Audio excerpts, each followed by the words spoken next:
pusnya diambil dilempar, Pak. Niku iso kena enak nih barang nih, pus ngoten niku. Nek sekarang mungkin masuk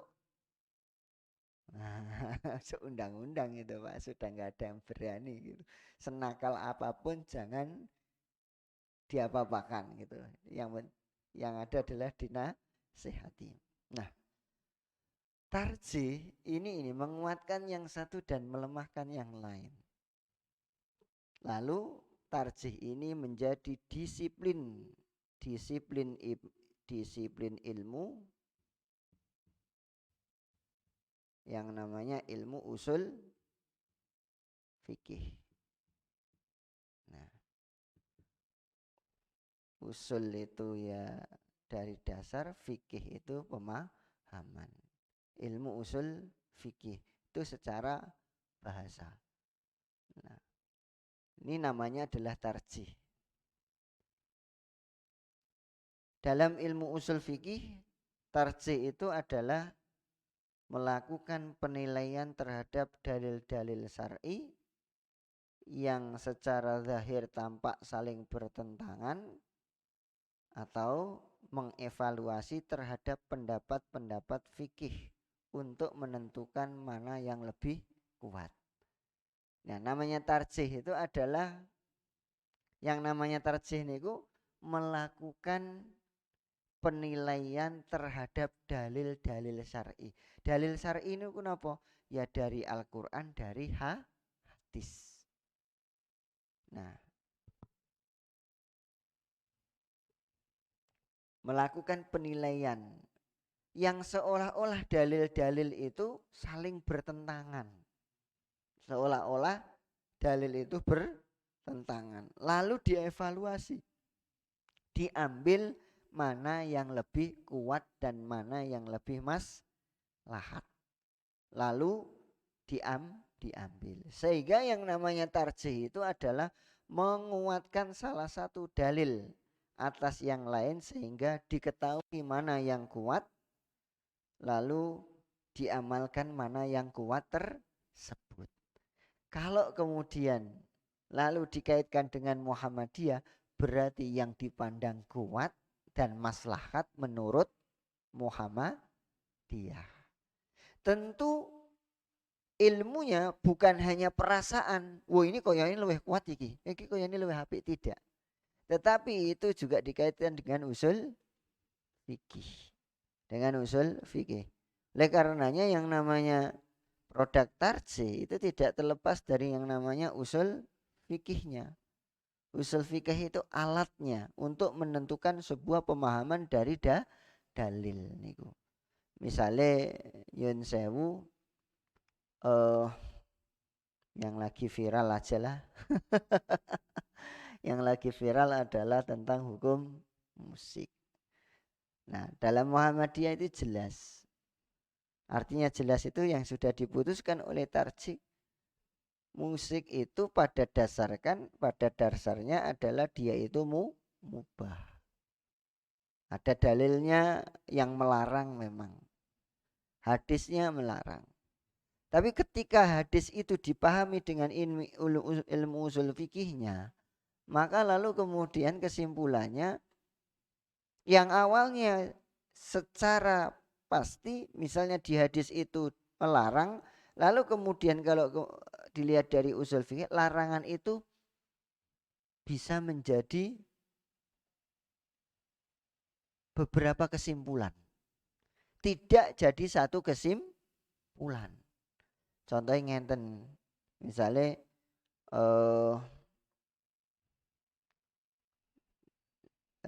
larangan untuk larangan memakai atau mendengarkan musik yang itu dalam hadis riwayat Bukhari itu disebutkan misalnya bahwa nanti di akhir dunia ini ada orang-orang dari umat ini yang menghalalkan musik. Nah, lalu dipahami hadisnya itu Muhammadiyah tidak mengatakan hadis itu dhaif, tidak. Muhammadiyah tetap mengatakan hadis itu adalah hadis sahih. Tapi kemudian cara memahami yang berbeda. Nah, cara memahami yang berbeda inilah lalu kemudian menggunakan ini. Jadi memahami hadis niku kan yon saya memahami hadis tidak lalu kemudian satu hadis itu dipakai, tidak lalu kemudian mencari hadis-hadis yang lainnya. Di Muhammadiyah hadis itu dipahami seperti itu, lalu dicari lagi hadis-hadis yang terkait dengan itu, lalu kemudian dibedah dengan ilmu usul fikih, lalu menjadi sebuah kesimpulan. Nah itu yang di Muhammad. Maka kemudian kemarin ya rame ya sekarang ya, yang rame ya sebenarnya ramenya karena satu hal itu karena asyu'ara mereka ya diartikan adalah surat musik itu. Nah, surat musik. Kalau saya ditanya sebenarnya ya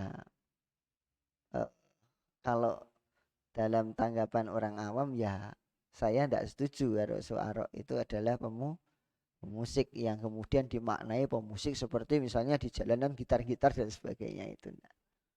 Tapi kalau kemudian misalnya ya syu'ara mereka disamakan dengan musik karena satu dua hal yang bersamaan, nah itu ya mungkin ada benarnya, tetapi tidak baik lalu kemudian diflorkan untuk semuanya gitu. Ya walaupun ya, lalu kemudian ada yang menimpali dan lain sebagainya sehingga menjadi rame karena dipotong-potong lalu disebar sana kan, lalu bahkan kemudian masya Allah tanggapannya semakin ngeri mereka. Domba berbulu nopo sampai kata-kata seperti itulah mungkin. Nah kembali ke sini, maka kemudian pengerti tajih itu seperti itu pada dasarnya. Jadi menguatkan satu pendapat ya dari pendapat dan melemahkan pendapat yang lain. Kalau ada yang bertentangan maka diambil satu lalu yang lain tidak diamalkan. Itu tarjih secara usul fikih. Tetapi lalu kemudian makna dari usul fikih ini, nah ini makna dari usul fikih ini lalu kemudian berkembang. Bukan hanya menguatkan satu pendapat, tetapi yang namanya tarjih itu mengalami perkembangan maknanya. Jadi maknanya mengalami perkembangan.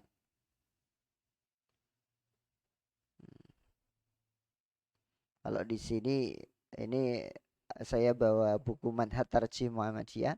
Memang kita kalau memahami ini harus pakai ini, Pak. Jadi tidak lagi diartikan bahwa sekedar kuat menguatkan satu dalil atau memilih di antara pendapat yang sudah ada, melainkan jauh lebih luas daripada itu, ya bahkan identik dengan ijtihad itu sendiri. Oleh karenanya tarjih yang berkembang sekarang bukan hanya tentang hukum syar'i, tetapi juga merespon permasalahan dari sudut pandang Islam yang secara luas.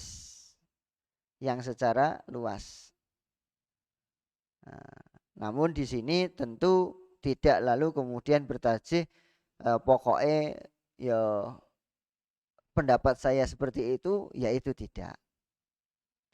Tetapi lalu kemudian ada metodologinya di sana. Nah, metodologi itulah yang disebut dengan manhaj. Ya. Manhaj tarjih. Oleh karenanya dalam manhaj tarjih itu yang perlu dipahami bersama adalah tentang wawasan ataupun semangat tentang tarjih itu sendiri. Nah, kalau kemudian kita bicara wawasan tarjih ini yang harus dipegang ya. Yang harus kita pegang bersama itu tentang wawasan ketarjihan ini. Nah, ini yang mungkin kalau orang menyebutkan Muhammadiyah dengan Salafi beda. Sama atau beda? Ya beda ya. Karena dalam tarjih itu ada wawasannya. Wawasan yang pertama itu adalah kalau di sini wawasan tentang paham agama. Paham agama. Maksudnya apa? Pemahaman kita ini terhadap agama Islam itu seperti apa? Maka Tarjih sudah memutuskan. Apa itu putusannya? Nanti di sini sudah ada di halaman saya juga tidak hafal menengok. Nah itu tentang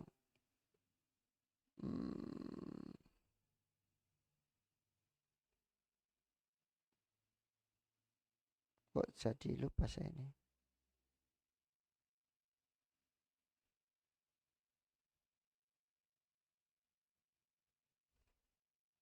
Kitabul Iman.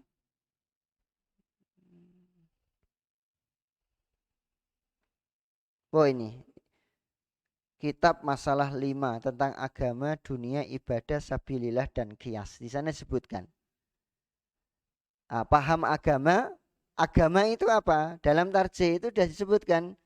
Yang disebut dengan agama itu adalah ad-dinu huwa ma syara'ahu Allah ala lisani anbiya'ihi minal awamiri wan nawahi wal irsyadat li salahil ibadi dunyahum wa ukhrahum.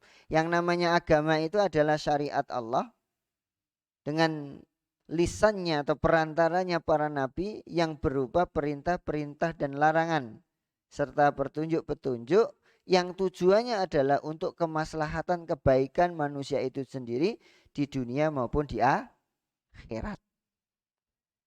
Jadi kalau agama itu seperti itu. Agama secara umum itu. Wabil khusus kalau kemudian disebutkan dengan ad-dinul Islam, agama Islam itu apa? Menurut pemahaman Majelis Tarjih itu adalah alladzi ja'a bi Muhammadun sallallahu alaihi wasallam huwa ma anzalallahu fil Qur'ani wa ma ja'at bi as-sunnatus shahihah minal awamiri wan nawahi wal irsyadat li solahil ibadi dunyahum wa ukhrahum. Yang namanya agama Islam itu adalah agama yang dibawa oleh Nabi Muhammad Shallallahu Alaihi Wasallam yang diturunkan oleh Allah Subhanahu Wa Taala dalam Quran dan apa-apa yang dibawa oleh Nabi yaitu sunnah as-sahihah, hadis atau sunnah yang sahih. Yang isinya agama Islam itu adanya perintah, kemudian adanya larangan. Yang tujuannya adalah untuk lisolahil ibadi dunyahum wa ukhram, untuk kemaslahatan hamba ya kita ini dunyahum wa ukhrahum, dunia dan akhirat. Jadi yang namanya sebenarnya agama itu bukan hanya persoalan akhirat, Pak. Nah, misalnya kita ini kan mandang oleh jenenge agama ya akhirat terus. Bukan itu. Li solahil ibadi dunyahum wa ukhrahum. Niku harus kita pahami bersama bahwa agama ini itu bukan hanya persoalan akhirat kita dengan Allah, tidak. Tapi dunia ini dunyahum wa ukhrahum. Dunia dan akhirat itu menegaskan bahwa agama Islam itu ya kita beragama itu sebenarnya bukan kita ini seperti orang yang sekuler. Sekuler ini apa? Memisahkan antara agama dan dunia. Agama ya wis agama, dunia ya wis urusane menungso. Nah agama urusannya Allah. Nah dunia urusannya menungso. Tidak. Semuanya itu diatur ini. Dan itu yang diyakini oleh Muhammadiyah. Melalui manhaj itu semuanya. Jadi agama itu bukan kemudian hanya mengurusi akhirat, tetapi agama itu bagaimana manusia itu bisa bahagia dunia dan akhirat. Itu kan sesuai dengan doa kita. Doa kita itu apa, Pak? Rabbana atina fid dunya hasanah wa fil akhirati hasanah wa qina adzabannar. Itu. Nah, wa qina adzabannar. Ini penting menika. Wawasan tentang paham agama, bahwa agama itu berarti sudah jelas. Apalagi agama Islam. Agama Islam itu agama yang dibawa oleh Nabi Muhammad SAW. Yaitu yang diturunkan di dalam Quran dan sunnah yang sahih. Tujuannya apa? Tujuannya adalah untuk kemaslahatan manusia atau kita-kita ini baik di dunia maupun di akhirat. Maka tujuan agama itu untuk apa? Menggiring manusia agar dia mau berjalan di atas ajaran itu untuk kebahagiaan dunianya dan kebahagiaan akhiratnya. Jadi tidak dipisah-pisahkan.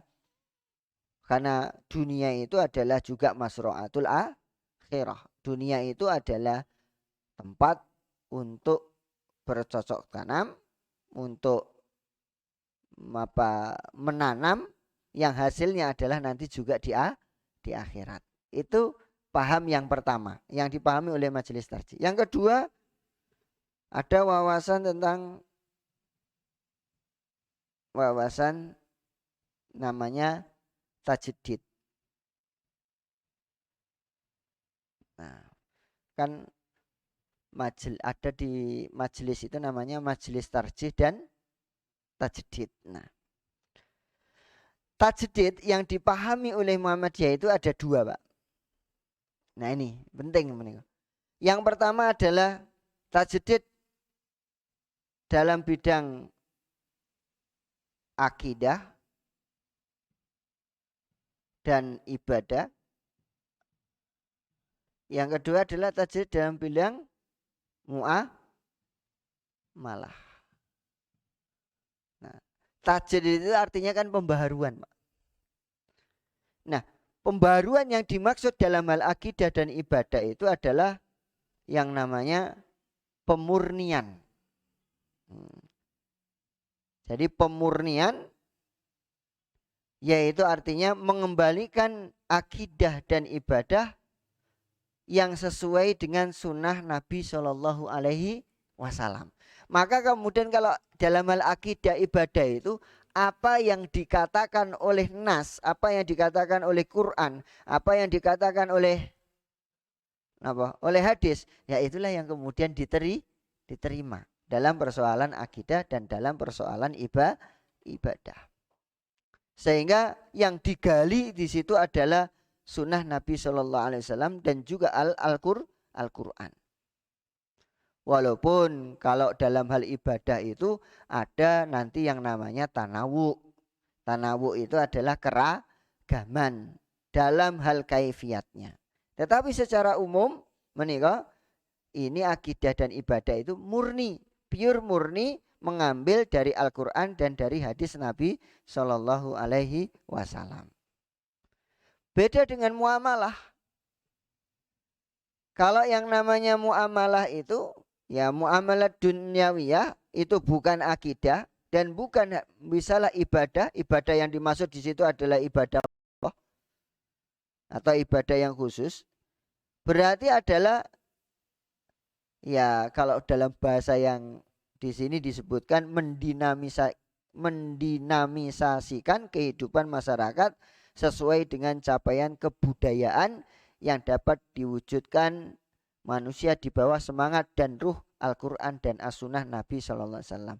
Dalam hal yang namanya muamalah duniawiyah menikah itu artinya tidak letterless tetapi bisa berubah sesuai dengan kondisi zaman. Nah, kondisi zaman. Makanya yang sering dikritik itu kalau Muhammadiyah itu kenapa menggunakan yang namanya hisab. Itu namanya adalah hisab itu walaupun untuk menentukan ibadah. Nah, itu kan ya. Tetapi di sini bisa juga masuk dalam wilayah ini. Wilayah ini. Apalagi lalu kemudian dikaitkan dengan pemahaman hadis Nabi Shallallahu Alaihi Wasallam, sumu liru'yati wa aftiru liru'yati. Salat puasa karena melihat bulan dan berbukalah artinya bersyawal itu dengan melihat bulan. Nah, kata melihat itu lalu kemudian disampaikan agak berbeda dengan yang lainnya. Lalu dengan itu timbul yang namanya perbedaan pandangan dalam memahaminya. Nah, itulah yang kemudian disebut dengan ijtihad. Sama dengan wilayah muamalah. Kan ada hadis Nabi Shallallahu Alaihi Wasallam yang mengatakan bahwa apa itu namanya? Tidak akan pernah beruntung suatu kaum yang dipimpin oleh wanita. Dalam hal ini pemahaman itu tidak dimasukkan wilayah akidah dan ibadah. Maka pemahamannya wilayah yang kedua ini. Maka lalu kemudian dalam kitab Adabul Mar'ah fil Islam itu boleh wanita itu lalu kemudian menjadi pemimpin gitu. Itu putusannya. Walaupun ya kalau kita lihat pemimpin wanita itu ya ribetnya luar biasa begitu. Tapi pada dasarnya ya di Indonesia itu juga banyak yang dipimpin oleh wanita. Sama dengan hal wilayah muamalah, wilayah alat musik itu wilayahnya di sini, bukan wilayah akidah dan yang kemudian wilayah ini ibadah, akidah dan ibadah itu yang harus terlek apa yang dikatakan hadis begitu, tetapi wilayah ini bisa muamalah. Bisa muamalah.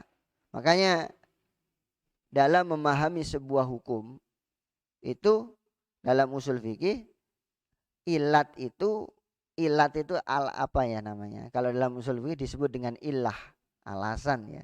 Ilahnya apa? Alasannya apa? Ilah itu dalam usul fikih al hukmu yadurru ma illatihi wujudan wa adaman. Yang namanya hukum itu terkait dengan ilahnya apa? Alasannya apa? Nah, sama dengan musik itu ilahnya kenapa kalau kemudian dulu tidak boleh pada zaman Nabi gitu. Ada itu. Sehingga dalam memahami hukum itu harus dicari ilahnya. Kalau tidak ada ilahnya ya perlu dicari. Apa ilahnya, apa alasannya kok seperti itu. Nah, kalau ilahnya hilang berarti hukumnya bisa berbeda. Itulah yang kemudian disebut di sini dengan hal muamalah.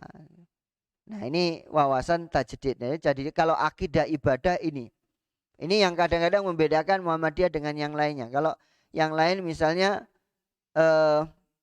dalam hal muamalah ada yang kemudian sangat rigid atau kemudian tetap menyamakan ini. Kadang-kadang nggak ada yang tidak membedakan antara akidah ibadah dan muamalah dunyawiyah itu. Muamalah. Lalu kemudian di sana juga ada kalau ibadah di sini namanya ada yang furu. Nah, furu ini nanti bisa yang disebut tadi itu ada yang tanawu itu, Pak. Furu itu cabang. Cabang itu bisa tanawu bermacam-macam. Nah, misalnya yang disebut dengan bermacam-macam itu karena memang banyak dalilnya. Misalnya dengan takbiratul ikhram itu kan berbeda-beda, Pak. Ada yang mengangkatnya segini, ada yang mengangkatnya segini, ada yang begini. Bahkan lalu kemudian ada yang enggak mengangkat Iya. Lalu kemudian tidak sedakep. Nah, sedakepnya aja beda. Ada yang begini, ada yang kemudian begini, ada yang di bawahnya lagi, ada yang enggak sedakep. Itu namanya furu cabang. Nggak boleh kemudian dalam hal cabang itu lalu kemudian kita merasa paling benar. Gitu. Dan tidak bisa yang namanya cabang lalu kemudian semuanya dikaitkan dengan akidah. Akidah itu dalam nama lainnya adalah usul, pokok. Tidak bisa begitu. Nah, makanya wawasan tajdid ini harus kemudian kita pegangi. Nah, muamalah dunyawiyah begitu. Ya, kalau di dalam hadisnya Nabi itu antum a'lamu bi umuri dunyakum. Kalian lebih mengetahui urusan a'lamu bi umuri dunya, urusan dunia kalian. Yang ketiga, ada yang namanya ini wawasan disebut dengan wawasan toleransi. Toleransi. Nah, walaupun kita ini bertarjih, ada tarjih, lalu kemudian ada sebuah kesimpulan, lalu tidak boleh lalu kita mengatakan saya yang paling benar, yang lain adalah tidak. Ya. Jadi artinya toleransi itu bahwa yang diputuskan oleh Muhammadiyah itu tidak menganggap bahwa dirinya saja yang benar, sementara yang lain tidak benar. Nah, bahkan pada tahun 1936 niku dengan bahasa dan tulisan yang lama, niku saya bacakan ya, tulisannya ngeten. Kepuetesan, nah ini apa ya? Kepuetoesan itu, keputusan Pak. Nggih, tarjih mulai saja tulisannya mulai merundingkan, ejaan dulu gitu Pak. Itu ditulis di sini. Keputusan tarjih mulai dari merundingkan sampai kepada menetapkan tidak ada sifat perlawanan, yakni menentang atau menjatuhkan segala yang tidak dipilih oleh tarjih. Maksudnya adalah apa yang dipilih tarjih itu lalu tidak mengatakan saya yang paling benar, yang lain salah. Tidak seperti itu. Nah, oleh karenanya toleransi. Toleransi. Ini oleh karenanya orang Muhammadiyah itu misalnya ya, orang Muhammadiyah kan melihat ada saudaranya yang kunut subuh. Muhammadiyah kan nggak kunut subuh, Pak. Iya. Ya kunut subuh tuh. Apakah kalau kemudian Muhammadiyah berani mengatakan sing kunut subuh ki yo bid'ah gitu. Enggak berani. Karena apa? Itu wilayahnya adalah wilayah ya tadi itu, wilayah yang harus kita toleransi. Walaupun Muhammadiyah mengatakan bahwa yang menurut Muhammadiyah yang mendekati paling benar adalah tidak kunut misalnya. Itu yang dipahami oleh Muhammadiyah. Bukan lalu kemudian mengatakan yang kunut itu ya salah, menyalai. Itulah yang kemudian dilakukan oleh Muhammadiyah. Maka ada wawasan namanya toleransi. Ya. Ya, ya kalau jadi orang Muhammadiyah ya ndak kunut. Gitu. Tapi kalau yang di lain Muhammadiyah monggo kan gitu. Ya, kita tidak akan mengatakan wah itu apa kita mau mengatakan apa itu tidak ada dasarnya. Bahkan kemudian kalau dilakukan kemudian masuk neraka kan tidak Pak. Kan itulah yang namanya wawasan toleransi. Oleh karenanya wawasan toleransi itu kemudian menggeret wawasan selanjutnya, yaitu yang disebut dengan wawasan keterbukaan. Keterbukaan. Jadi ini yang harus pegangi. Toleransi itu kan menganggap bahwa pandangan kami seperti ini, tapi pandangan kami itu bukanlah satu-satunya kebenaran kan gitu. Boleh jadi ada yang benar yang lainnya. Ini pandangan toleransi. Lalu kemudian selanjutnya wawasan terbukaan. Jadi terbuka. Terbuka itu berarti apa? Menerima masukan dan menerima koreksi. Dikoreksi. Ya monggo misalnya ada keputusan ini dibenarkan. Oh iya, coba kami lihat lagi hadisnya. Lalu tidak kemudian memaksakan harus begini, ini salah, ini. Tidak. Dan yang namanya fikih ini kan luas Pak ya. Yang namanya fikih jangan disamakan dengan usul, dengan akidah. Yang namanya fikih itu pemahaman manusia. Jadi boleh jadi antara satu dengan yang lain walaupun dalilnya sama. Kan tidak mungkin misalnya Muhammadiyah ya, walaupun pendapatnya adalah tentang musik itu mubah, kalau kemudian tidak mengandung unsur kesyirikan, maksiat, maka boleh. Tapi kalau mengandung unsur kemaksiatan, sing rada porno barang ngoten niku, nah baru kemudian yang dilarang. Nah, dilarang. Itu bukan berarti Muhammadiyah lalu kemudian tidak percaya kepada hadis riwayat Bukhari Muslim. Tapi memahami hadis itu yang kemudian agak berbeda dengan yang lainnya. Maka disampaikan seringkali dikritiknya dan ya ini kritikan, saya baca kritikannya juga kadang masalah. Jadi dalam memahami sebuah hadis kadang-kadang antara ahli hadis dengan ahli fikih itu berbeda Pak. Kalau ahli hadis itu yang dikatakan A ya dikerjakan A, B ya B. Tapi kalau usul fikih bisa jadi hadis itu akan diramu, disampingkan dengan hadis yang lain, lalu kemudian dipahami secara usul fikih, dicari ilatnya, ilat hadis itu seperti apa, bahkan sampai kepada misalnya pada saat itu asbabul wurudnya seperti apa, kondisinya seperti apa dan lain sebagainya, lalu kemudian diterapkan sekarang bagaimana, gitu. Bukan berarti yang seperti ini kemudian menghilangkan hadis sahih, tidak. Bukan berarti juga ingkar sunnah. Wah ini nggak mengakui hadis sahih, ini ingkar sunnah.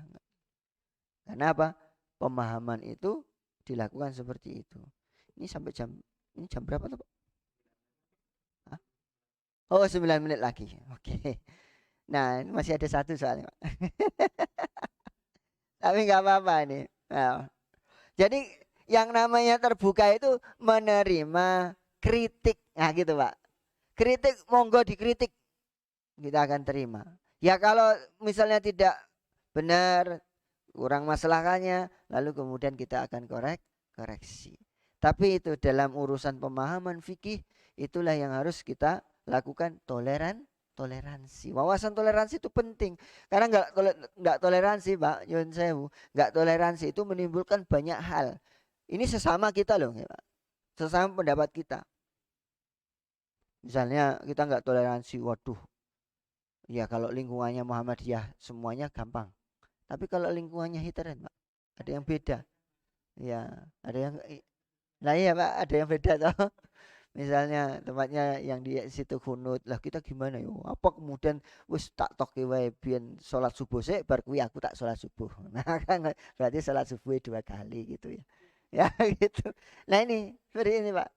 Kan yang terjadi sekarang itu nyuwun sewu yang ini, toleransi ini. Makanya kemudian Muhammadiyah kalau dikritik kan ya wis itulah keputusan Muhammadiyah ya wis. Orang kemudian mencak-mencak barang. Makanya saya membaca tulisannya yang terakhir di share di grup itu Pak ya. Yang ditulis Mas Aji Damanuri itu loh. Nah itu mas saya tuh. Mas tetangga tapi. Saya kalau pulang ke sana itu beliau gitu. Ya wis ora usah biasa aja gitu. Enggak usah dibesar-besarkan. Ngapain dibesar-besarkan? Malah kemudian sekarang malah di sosmed ruame itu wah sampai polisi wah enggak usah wes biarkan aja kalau biarkan nanti selesai sendiri kan. Iya iya ini punya buntutnya itu malah kemudian uh, kita ini satu mesti pahala kita itu banyak berkurang apalagi yang main sosmed tuh dengan membaca kemudian terpengaruh komentar dan sebagainya bahkan komentarnya menjurus kalau di dunia maya itu kan ya macam-macam. Ada yang ilmiah, ada yang alamiah, ya ada yang tidak ilmiah dan tidak alamiah. Robot, wah ada tahu ada robot semuanya. Iki kok kayak gini. Ketika diklik orangnya nggak ada. Dia provokasi Pak. Ada itu kalau kita ini lihat Facebook tanggapan itu kan ya kita harus pilih-pilih. Makanya kalau baca itu nggak usah sepaneng terus kemudian emosi itu Pak. Toke wae wis biasa. Karena kalau emosi betul Pak, kita itu wah terpengaruh padahal dia adalah robot yang bisa dibuat seperti itu memprovokasi kita semuanya. Kemudian kita ngetik dan kemudian mengurangi pahala-pahala kita caci maki, sumpah serapah dan lain sebagainya. Memang betul toke wae. Kalau ya menang dewe gitu kira-kira. Nah, kemudian yang terakhir itu adalah yang kelima. Ini yang juga dikritik oleh saudara kita yang apa saudara kita ya, saudara muda kita itu biasanya kritik. Karena apa? Muhammadiyah itu adalah wawasannya yang terakhir tidak bermadhab atau tidak berafiliasi dengan madhab. Jadi kalau ditanya saja ini Muhammadiyah ini madhabnya apa? Syafi'i, apa Maliki, apa Hanafi atau apa madhab Hambali? Syafi'i, Hanafi, Hambali. Apa madhabnya ngawuri? Ngawur Pak, enggak ada nggih. Iki guyon saya itu. Nah, pelepatnya Muhammadiyah tidak lalu mengkhususkan kepada salah satunya. Muhammadiyah memahami bahwa agama dalam hal ini dalam perspektif tarjih dilakukan langsung dari sumber pokoknya yaitu Al-Qur'an dan sunnah melalui proses ijtihad dengan metode-metode ijtihad yang ada. Ya. Namun bukan berarti lalu Muhammadiyah itu menafikan madhab. Madhab itu nggak penting. Madhab itu apa sih gitu ya. Tetap madhab itu diakui. Pendapat-pendapat mereka sangat penting. Dijadikan pertimbangan. Tetapi tidak mengikuti atau mengatakan bahwa dirinya madhab ini tidak. Bukan berarti menafikan meniadakan loh, madhab itu salah mboten loh. Tapi madhab itu sebagai pertimbangan. Ya kalau ditanya biasanya gitu, Muhammadiyah itu beraninya berijtihad. Ngopo kok ora mengikuti madhab wae?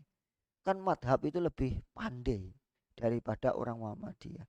Orang dulu itu sekelas Imam Syafi'i itu kan pandai sekali. Dibandingkan dengan Muhammadiyah itu apa gitu. Ya betul memang Imam Syafi'i itu siapa? Muhammadiyah nggak ada yang berani Imam Syafi'i itu sopo, nggak berani. Tetap itu mujtahid, mustakil. Tingkatannya sudah tinggi. Bukan hanya mentarjid, ya luar biasa ilmunya.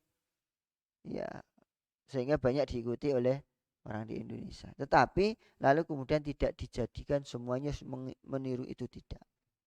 Kadang ada yang kemudian satu madhab tertentu diambil. Kadang ada madhab tertentu yang kemudian diambil. Yang lain tidak diambil.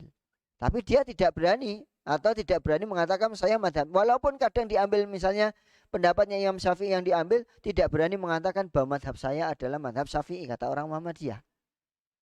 Makanya Muhammadiyah itu tidak berafiliasi dengan madhab tertentu. Semuanya bisa jadi pertimbangan. Yang penting berasal dari Quran dan sunnah, lalu dipahami dengan itu semua. Nah, inilah yang harus dipahami oleh kita dan dipahami oleh orang-orang. Biar dengan memahami itu ya kita jadi saling memahami lah. Kenapa kalau yang namanya ukhuwah Islamiyah itu kan harus ada 5 hal yang dilakukan. Ada yang namanya ta'aruf. Ada yang namanya ta'aruf itu saling kenal. Ada yang kedua namanya adalah tafahum, saling memahami. Yang kemudian ta'awun, saling menolong. Kemudian takaful, saling mencukupi, menanggung. Kemudian yang kelima itu isar. Isar itu tingkatnya paling tinggi. Isar itu apa? Saling mementingkan yang lainnya ketimbang dirinya dalam hal dunia. Itu yang belum terjadi, yang 4, yang 5 itu, Pak. Nah, ukhuwah kita ini kan baru saling tahu aja, ta'aruf saja. Belum tafahum, saling memahami. Kalau orang saling memahami ya wis ben ngono, kayak yang sepati ngono gitu. Nah, ini penting itu dalam berorganisasi, dalam beragama juga kadang penting seperti itu. Ya tadi apa? Ta'aruf, tafahum, ta'awun, takaful, dan yang kelima adalah isar. Nah, isar ini adalah mementingkan orang lain dalam urusan dunia daripada dirinya sendiri. Kalau rumusnya adalah al-isaru kalau al-isaru fil ibadah mamnu. Isar mementingkan orang lain dalam hal ibadah itu terlarang. Tetapi dalam hal isar dalam hal dunia itu mahbub, yaitu disukai atau disenangi. Misalnya nyun sewu nek areng salat terus kemudian merasa mampu jadi imam, lalu kemudian imam itu kan punya keutamaan yang luar biasa. Dia justru mementing atau menyuruh yang lain, yang lain itu kita tahu bahwa itu bacaannya tidak benar misalnya gitu. Kurang benar, bukan tidak benar, kurang benar. Lalu kemudian kita persilahkan. Itu yang seperti itu tidak. Siapa yang imam? Saya. Kenapa? Ya akra'uhum, saya misalnya bacaannya lebih bagus gitu. Walaupun orang Jawa itu biasanya ya jongkok-jongkokan apa gitu. Kuisik kabeh ngoten. Nah, misalnya tentang soft misalnya, nah, biasanya soft niku biasanya dalam hadis itu seandainya orang tahu pahalanya rebutan ngono. Soft pertama niku lho. Nah, kita kan enggak, Pak monggo jenengan mawon teng ngajeng. Kula tak wingking mawon. Nah, niku mboten angsal niku. Mamnu niku. Tapi kalau urusan misalnya sembako ngoten niku misalnya, wah ada yang lebih. Jenengan aja dulu. Nah, itu mahbub. Itu yang disenangi itu. Nek bocah-bocah niku nek pesantren biasa nih, niku salah contoh, misalnya ada tempe 3, lalu yang butuh 4, maka kemudian yang mengatakan untuk kalian bertiga aja, saya nanti gitu. Walaupun saya nanti itu tidak dapat, itu namanya isar. Yang seperti ini mahbub. Ini wawasan yang harus kita ketahui dalam memahami himpunan putusan tarjih ini atau keputusan-keputusan lain Muhammadiyah. Jadi dalam beragama Islam Muhammadiyah itu seperti itu. Walaupun ada kritikan Muhammadiyah itu ora kenceng, Muhammadiyah itu ora das lah itu. Tapi inilah memahami sebuah hukum itu karena didasarkan kepada ilmu, bukan didasarkan kepada perasaan, Pak. Ya mudah-mudahan kita ijtihad kita ini seperti ini. Mudah-mudahan Allah Subhanahu wa taala itu juga meridhai kita semuanya. Makanya di sini ada toleransi, ada terbuka, tidak bermadzhab. Itu semuanya bisa kemudian nanti dikritisi. Wallahu a'lam bishawab begitu. Saya kira begitu. Sudah jam 9 lebih ini tadi, tidak 9 menit. Oh, kurang 5 menit. Wah ya. Oke, kita mohon kalau ada yang perlu kita bicarakan atau forumnya adalah forum santai. Itu orang baca apa namanya, orang baca hadis keliru itu bisa fatal. Atau yang ngeten. Kan tulisannya ngeten. Hmm.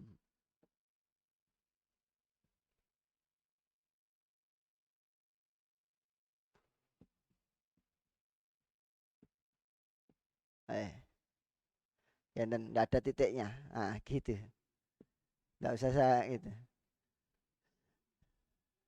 Nah, dulu kan tidak ada harokatnya Pak ya. Bahkan nggak ada titiknya dulu itu Pak. Ini kalau dibaca apa? Ini sih udah ngerti ya, an nikahu sunnati. Sunnati. Nikah itu adalah sunnahku. Tapi ada orang yang nggak tahu an nikahu santai. Ke yang satu itu karena baca itu sunati, wah aku cepet-cepet nikah. Sing nomor loro an nikahku santai. Akhirnya apa? Ndak nikah, nikah. Lo kok nggak kan an nikahku santai gitu kan. Nah jadi ini itu ada apa ya namanya intermezzo aja dalam membaca, kadang membaca nas juga agak berbeda, dalam memahami nas juga agak berbeda. Wallahu alam bisawab.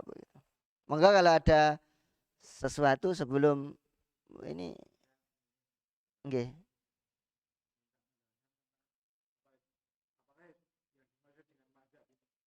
Oh nggih.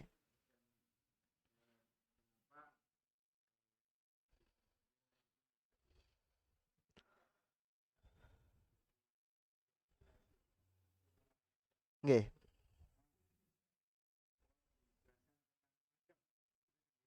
Nggih. Jadi begini, Pak. Bismillahirrahmanirrahim ya. Madhab itu kan berasal dari dhahaba yadhabu. Madhaban. Madhaban itu bisa tempat pergi atau lalu kemudian dhahaba itu kan pergi. Madhaban itu bisa juga pendapat, berarti madhab itu berarti pendapat. Nah, lalu kemudian berkembang. Yang namanya madhab itu adalah bisa dikata sebagai pemahaman fikih tertentu, yang mana pemahaman ini karena ada satu yang memimpin itu adalah yang disandarkan madhab itu. Yang kedua, kemudian ada metodologinya, cara untuk memahaminya. Yang ketiga, lalu kemudian setelah metodologi ada produknya. Setelah ada metode, lalu kan ada produk. Produknya seperti apa? Setelah ada produk, lalu ada pengikutnya. Nah, itulah yang berkembang. Sehingga madhab itu sebenarnya tidak hanya 4. Banyak Pak. Tetapi yang eksis sampai sekarang, yang banyak pengikutnya 4. Lebih khusus madhab Syafi'i kan. Mana-mana banyak gitu. Kalau Hambali sedikit. Hanafi, kemudian Maliki, ya ada. Tapi tidak banyak. Nah, itulah yang disebut dengan madhab. Karena dia ada siapa yang mencetuskannya, yang dijadikan imam lah balanya. Lalu kemudian ada metodologinya. Lalu kemudian ada produknya apa. Lalu kemudian yang keempat ada pengikutnya. Nah kalau misalnya mazhab Syafi'i itu kan ada metodenya, usul fikihnya Imam Syafi'i seperti ini misalnya. Lalu produknya kan ada. Oh, ini pendapatnya Imam Syafi'i, itu produk. Lalu pengikutnya ya seperti Indonesia banyak mayoritas yang mengikuti. Nah, Muhammadiyah tidak lalu kemudian eh, apa ya terbelenggu itu, tetapi langsung memahaminya adalah dari Al-Quran dan Sunnah, tentu dipahami dengan semangat-semangat yang ada di ilmu usul fikih. Jadi ibaratnya gini Pak, kalau saudara kita yang kemudian mengikuti mazhab, beliau itu sudah menyarahkan bahasanya ya pasah ponggoan.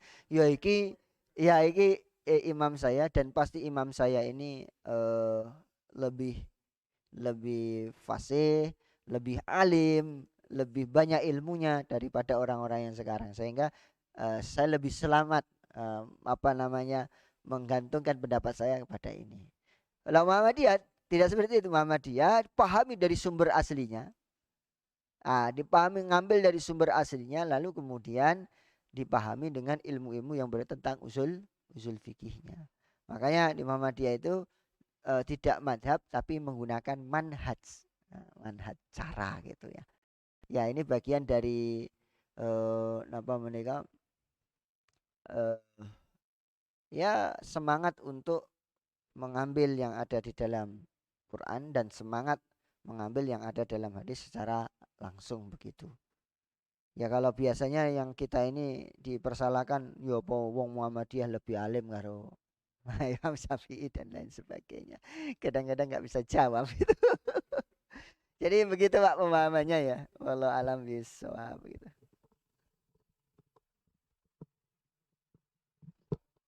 Ya, uh, ya mau gak usah. Ya, ini. Wah, ini enak ini. Kayaknya yang masak nih.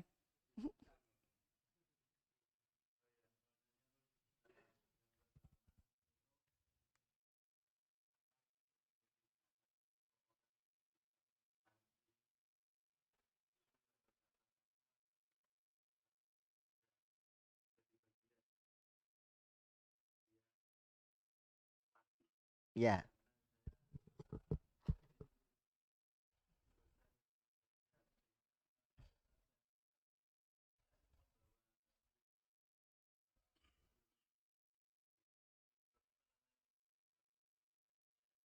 Mm-mm.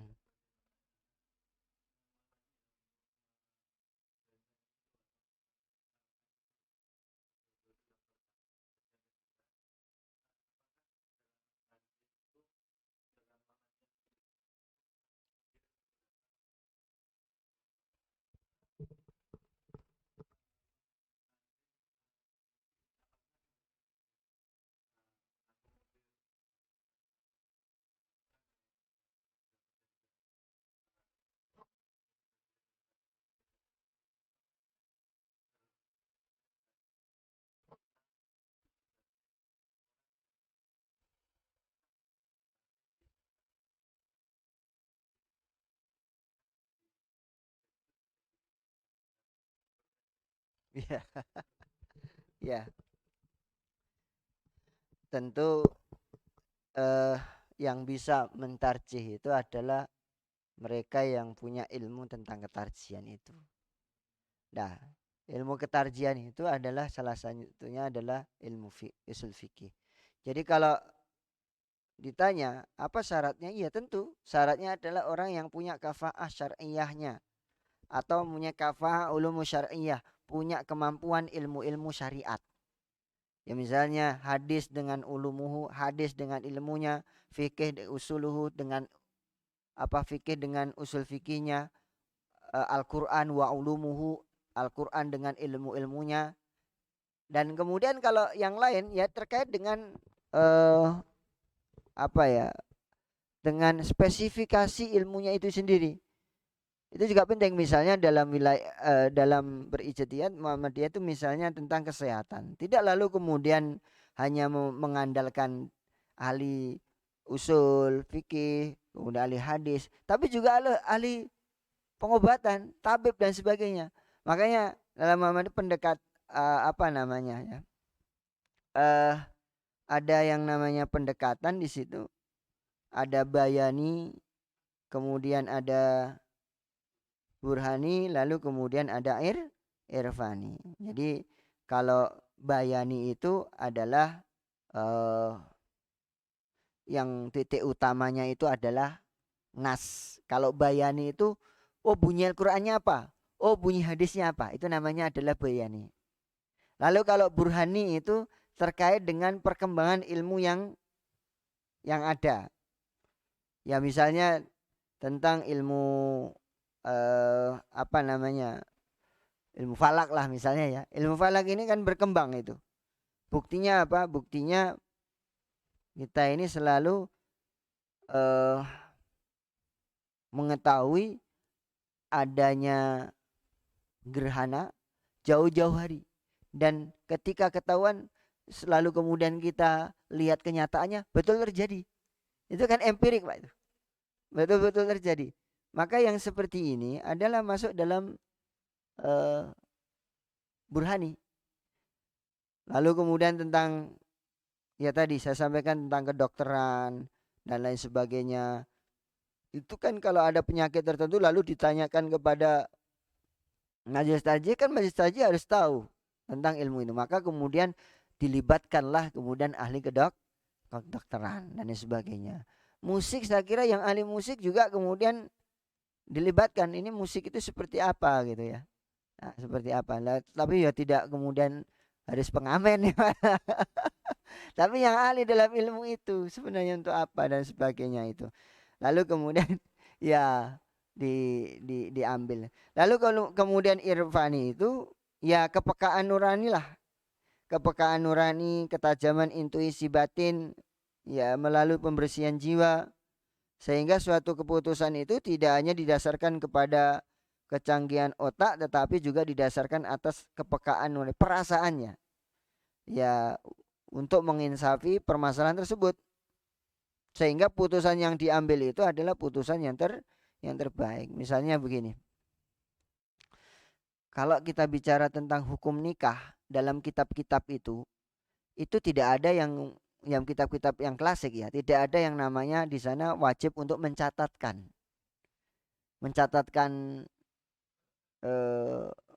pernikahan. Sing penting ada calonnya, calon mempelai laki-laki perempuan, lalu kemudian ada walinya, lalu kemudian ada saksinya, terus qabil tunika wa tasbihnya sudah sah. Tapi Muhammadiyah itu harus menambah satu. Apa itu? Dicatatkan. Kenapa? Karena merasa bahwa ini ada sesuatu yang kalau tidak dicatatkan itu berpersoalan gitu. Banyak kasus kejadian karena tidak dicatat. Lalu kemudian dia merasa sudah dinikahi, lalu kemudian dia menikah karena pelajar lah misalnya gitu di Jogja, di jauh. Nah ternyata sudah punya anak. Nah sudah lama tinggal di Jogja, tidak punya bukti. Lalu kemudian laki-lakinya agak nakal sedikit. Ya namanya laki-laki kadang-kadang bosan juga ini. Nah dia pulang, istrinya nggak tahu ini rumahnya mana ini. Dia pulang sekian tahun tidak dinafkahi dan sebagainya. Lalu kemudian dia cari-cari, kemudian setelah ketemu, lalu kemudian dia, loh ini kan suami saya ini, dah ini anakmu loh ini. Kamu harus kemudian menghidupinya. Ketika itu dibawa ke pengadilan, mana yang kalah? Tentu yang kalah adalah yang perempuan, Pak. Ketika diminta untuk bukti-bukti, loh kamu nikah itu buktinya siapa? Mana begitu? Enggak ada. Maka haknya bisa lalu kemudian tidak terpenuhi. Ada lagi juga yang ini Pak. Misalnya ada istri yang dicerai juga. Dicerai lalu kemudian di situ tidak dituliskan perceraiannya. Nah makanya ada syarat yang harus dicerai yang saya itu harus dituliskan. Kenapa? Karena ada orang yang merasa dia itu sudah cerai juga selesai idahnya tapi dicatatkan lalu kemudian dia nikah ternyata suaminya mengatakan loh saya belum ada buktinya ini. Akhirnya jadi persoalan, digugatlah dia. Oh sudah nikah sama orang lain kok digugat itu. Ya siapa tahu karena dongkol tadi mungkin Pak. Makanya di situ ada persoalan yang seperti ada irfaninya, perasaannya dan lain sebagainya itu.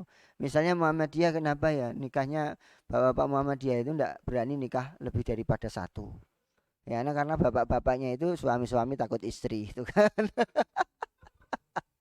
Kenapa bisa seperti itu? Itu namanya juga kata salah satu yang saya dengar itu bagian dari irfani. Kenapa irfani? Ya mama dia itu orang orang mama dia itu ya nek luwih itu khawatir ora iso adil itu. Makanya khawatir tidak bisa adil lalu kemudian nikahnya ndak lebih daripada satu kan gitu. Nah, karena itu bapak-bapak di Muhammadiyah itu suami-suami takut istri. Itu irfan itu. Walau alam bisawab gitu. Oke, saya kira begitu. Oh, enggak, Pak, kalau ada nggih. Silakan.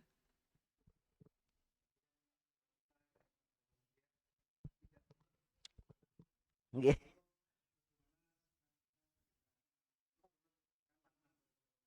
Nggih.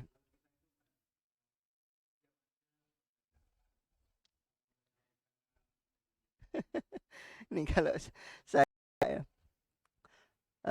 saya kalau ya kunut ngikut kunut itu ya biasanya cuma diam Pak saya. Iya dia menunggu sampai kemudian ya ruku. Ya karena ya jadi saya sikapnya adalah diam. Pak. Nah, nggak diam. Kan kita sebenarnya dalam hadisnya memang inna ju'ilat ju'ilat al imamu liyu'tama bih. Imam itu dijadikan untuk diikuti. Tapi persoalannya kita berbeda. Mereka kunut, kita keyakinannya tidak kunut. Maka di situ kita hanya diam saja. Nah, cukup diam. Walaupun ada mengatakan, diikuti ngangkat tangan, yo ngangkat tangan. Nah, ada gitu. Tetapi kalau saya diam karena ya yang diikuti itu adalah sesuatu yang sama dengan apa yang kemudian kita. Ya, saya tidak mengangkat tangan itu, Pak. Ya, tapi wallah alam biswab gitu. Apa? Oh iya. Oke, saya kira begitu. Terima kasih. Eh, sambil makan tadi difoto seharusnya. Sudah.